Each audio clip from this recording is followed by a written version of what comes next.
همسات شعرية من أروع ما قيل في رداء الأب للشاعر السوري حسين العبد الله.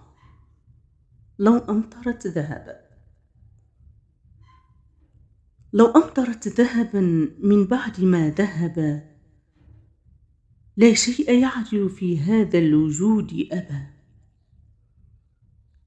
ما زلت في حجره طفلا يلاعبني، تزداد بسمته لي كلما تعبا. لم يحن ظهر أبي ما كان يحمله، لكن ليحملني من أجل حدبا. وكنت أحجب عن نفسي مطالبها، فكان يكشف عما اشتهي الحجبا. أغفو وأمنيتي سر ينام معي، أصحو وإذا بأبي ما رمت قد جلبا. كفاه غيم وما غيم ككف أبي، لم أطلب الغيث إلا منها انسكبا.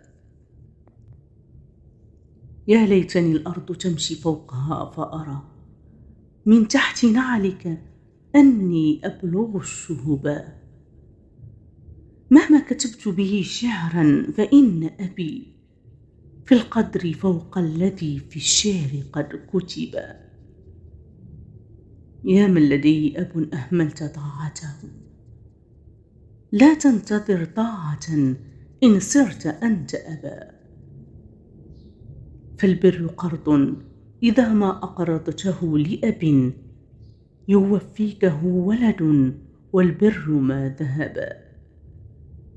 لا تنتظر موته، لا تنتظر موته، صل في الحياة أبا. لا ينفع الدمع فوق القبر إن سكبا، لا ينفع الدمع فوق القبر إن سكبا.